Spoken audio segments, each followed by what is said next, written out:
युवाओं का अहित नहीं होने देंगे, भर्ती परीक्षाएं कराएंगे सीएम धामी।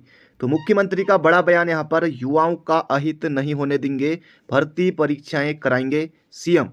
भर्ती परीक्षा कराने के लिए सीएम ने दिए दूसरे आयोग का सहयोग लेने के संकेत। बड़ी खबर दोस्तों आज की, भर्ती परीक्षा कराने के लिए सीएम ने दिए दूसरे आयोग का सहयोग लेने के संकेत। बड़ी खबर आज की सबसे बड़ी यही है। मुख्यमंत्री पुष्कर धामी ने कहा कि उम्मीदवारों का अहित नहीं होने देंगे, भर्ती परीक्षाएं कराएंगे। उत्तराखंड अधीनस्थ सेवा चयन आयोग की प्रस्तावित परीक्षाएं कराने के लिए दूसरे आयोग का सहयोग लिया जा सकता है। उन्होंने लोक सेवा आयोग का नाम लिए बगैर कहा कि इस विकल्प पर सरकार विचार कर रही है। पेपर लीक मामला उजागर होने और उसे लेकर उठे सवालों के बाद आयोग के अध्यक्ष एस राजू ने इस्तीफा दे दिया था। उन्होंने शासन को एक पत्र भेजा था कि जब तक सरकार परीक्षा नियंत्रक की तैनाती नहीं करेगी, आयोग की प्रस्तावित परीक्षाएं नहीं होंगी। इस बारे में मुख्यमंत्री ने कहा कि सरकार की सबसे पहली प्राथमिकता उम्मीदवारों के हित को सुरक्षित रखना है। हम परीक्षाएं कराने के लिए व्यवस्थाएं बनाएंगे और अन्य आयोगों का सहयोग लेने पर भी विचार कर रहे हैं। पेपर लीक मामले में मुख्यमंत्री ने कहा कि चाहे कोई कितना भी बड़ा हो, यदि मामले में दोषी पाया गया तो छोड़ा नहीं जाएगा। उन्होंने कहा कि सरकार इस मामले में बेहद सख्त है और इसकी तह तक पहुंचेगी। इस मामले में नए खुलासे सामने आ रहे हैं। आज भी कुछ और जानकारियां सामने आई है। उन्हें पूरी उम्मीद है कि मामले के दोषियों को गिरफ्त में लिया जाएगा। अधीनस्थ सेवा चयन आयोग के अध्यक्ष एस राजू के त्यागपत्र के बाद प्रस्तावित परीक्षाओं के अधर में लटक जाने के सवाल पर मुख्यमंत्री ने कहा कि सरकार के लिए उम्मीदवारों का हित सर्वोपरि है। इस मामले में सरकार जो भी उचित होगा वह करेगी। माना जा रहा है कि प्रदेश सरकार अधीनस्थ चयन आयोग में बने हालातों के मद्देनजर लोक सेवा आयोग या अन्य किसी आयोग से परीक्षाएं आयोजित कर सकती है। अब दोस्तों ये देखने वाली बात होगी, हो सकता है अक्टूबर के बाद आपकी परीक्षाएं संभव हो जाए, ज़्यादा समय इसमें नहीं लगना चाहिए।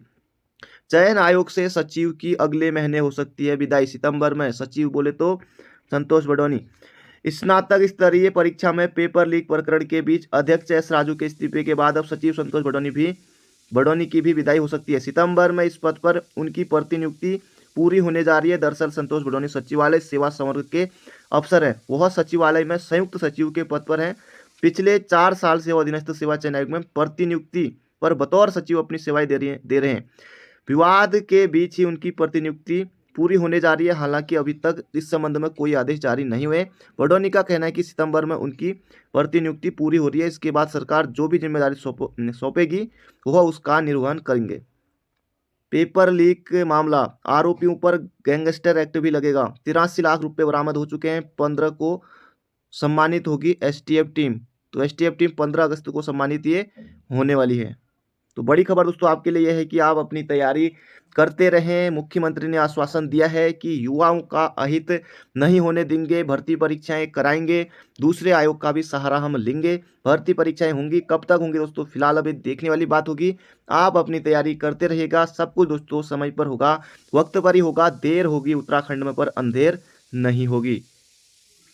पेपर लीक में 50 से ज्यादा अभ्यर्थियों पर कार्रवाई तय। पेपर खरीदने वालों की पहचान कर रही है STF.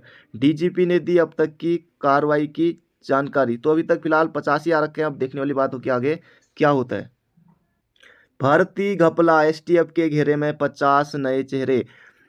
Ashok Kumar DGP sir का क्या कहना है इस मामले में? जांच जारी है और बहुत सी गिरफ्तारियां होनी बाकी है। संभावना है कि सैकड़ों छात्र ने पेपर में नकल की। अब देखिए सैकड़ों छात्र ने नकल की है, तो अब आगे क्या होगा आप खुद ही सोच सकते हैं। इनमें से अब तक 50 की पहचान की जा चुकी है। इन सब की परीक्षा रद्द के लिए आयोग को इन सब की परीक्षा रद्द कराने के लिए आयोग को लिखा जाएगा। इसके बाद इन सबको इस मुकदमे में आरोपी बनाया जाएगा। अशोक कुमार डीजीपी का एक कहना है, इन सब की परीक्षा रद्द कराने के लिए जो 50 की पहचान की जा चुकी है, इनकी परीक्षा रद्द कराने के लिए आयोग को लिखा जाएगा। इसके बाद सबको इस मुकदमे में आरोपी बनाया जाएगा। तो बेरोजगारों से धोखा। आयोग में पुलिस भर्ती फिलहाल अटकी। तो पुलिस कांस्टेबल जो पुलिस की जो रैंकर से परीक्षा है उसकी भी बात यहाँ पर हो रही है।